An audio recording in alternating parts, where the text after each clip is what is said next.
Hello everyone, welcome back to new video class. तो आज की इस इंपॉर्टेंट वीडियो क्लास में हम 10 इंपॉर्टेंट वन लाइनर को देखेंगे जो कि एग्जाम पॉइंट ऑफ व्यू से बहुत इंपॉर्टेंट है। 10 important one liner question series ये है। हर एक दिन बाद आपका 10 क्वेश्चन का सीरीज आते रहेगा। तो अगर आप असम जुडिशियल एग्जाम का प्रिपरेशन कर रहे हो या फिर PCSJ का प्रिपरेशन कर रहे हो, किसी भी दूसरे स्टेट का जुडिशियल एग्जामिनेशन का, UGC नेट लॉ के साथ, या फिर ऑल इंडिया बार एग्जाम या फिर क्लैट एग्जाम का प्रिपरेशन कर रहे हो, तो आपके लिए ये क्वेश्चन सीरीज बहुत इंपॉर्टेंट होने वाला है आपके एग्जाम पॉइंट ऑफ व्यू से, राइट। तो चलिए विदाउट एनी फर्दर डिले हम सबसे पहला क्वेश्चन को देखते हैं। Very very important one liner, right. तो सबसे पहला जो इंपॉर्टेंट क्वेश्चन है, देखिए, Which of the following section is designed to curb infanticide? Infanticide को कर्व करने के लिए इंडियन पिनल कोड में कौन से सेक्शन को इंसर्ट किया गया, कौन से सेक्शन को बताया गया, डिजाइन किया गया? तो देखिए इसका जो राइट आंसर है, that is section 315 of Indian penal code. तो इन्फेंटिसाइड का मतलब क्या है?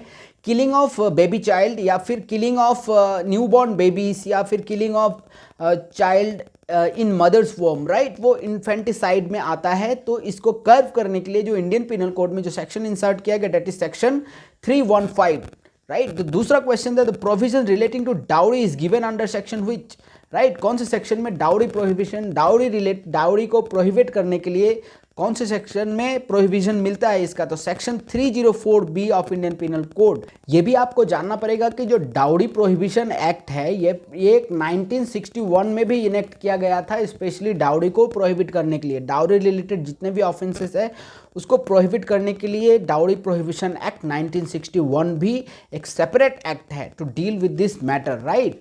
तो अब देखिए हम लोग थर्ड इंपॉर्टेंट क्वेश्चन की तरफ जा रहे हैं, जो that is third important question जो है, that is the provision relating to right to private defence are given under which, किसमें दिया गया है राइट टू प्राइवेट डिफेंस? अब इसमें बहुत से स्टूडेंट जो है वो कंफ्यूज हो जाते हैं।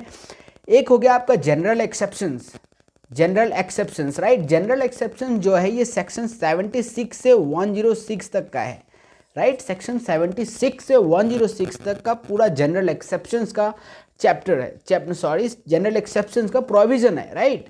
एंड इसी में आपका जो सेक्शन 96 से 106 तक का है, that is specifically deal with private defence, right. So right answer is option C, under section 96 to 106 of IPC। Question number 4 देखिए, the provision regarding seditions are given under section, very important, 124A of Indian penal code. तो जो question number 5 है, अब question number 5 को देखिए, the provision regarding criminal intimidation are given under which section? तो इसका जो प्रोविजन है सेक्शन 503 से लेके 506 तक का है। 503 से 506 ऑफ IPC में आपका criminal intimidation, provision relating to criminal intimidation दिया गया है। Now the question number 6 very important, clerical और arithmetical mistake in judgement, decree और order et cetera can be corrected under. देखिए जनरली क्या होता है, जजमेंट अगर करेक्ट रॉन्ग हो तो उसको अपील करके उसको करेक्ट किया जा सकता है।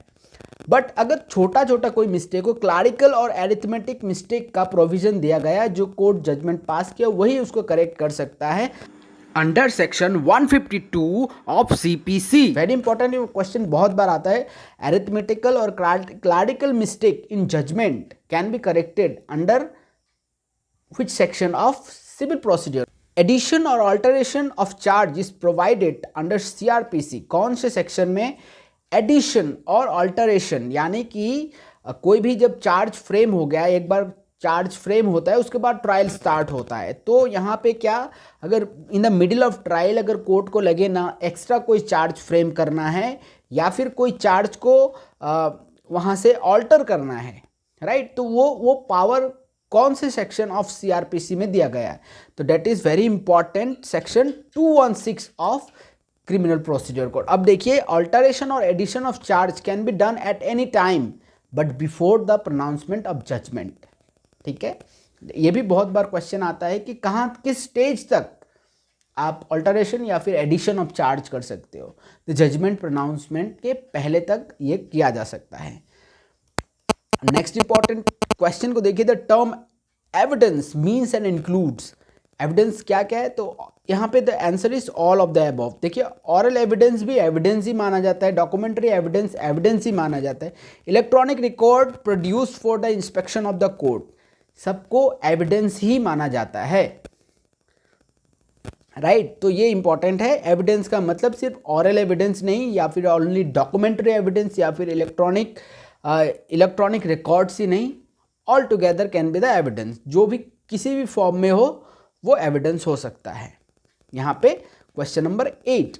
Now it's time to move to the question number 9, right. तो क्वेश्चन नंबर 9 को देखिए, दैट्स अगेन वेरी इंपॉर्टेंट। ये केस लॉ है, Vishakha versus state of Rajasthan is related to what, is related to the sexual harassment at work place, right. ये question ना जाने कितनी बार जुडिशियल एग्जाम के प्रीवियस ईयर के क्वेश्चन पेपर में आया हुआ है। ये क्वेश्चन अगर आपको हो सके पॉसिबल, ये केस को आप एक बार स्टडी कीजिएगा, आपको बहुत ज़्यादा अच्छे से डेप्थ में नॉलेज मिलेगा इन सब चीज़ों का। Sexual harassment at work place, right. ये Vishakha versus state of Rajasthan is related for sexual harassment at work place, right. ये केस था। सो द लास्ट क्वेश्चन को देखिए, अगेन वेरी इंपॉर्टेंट।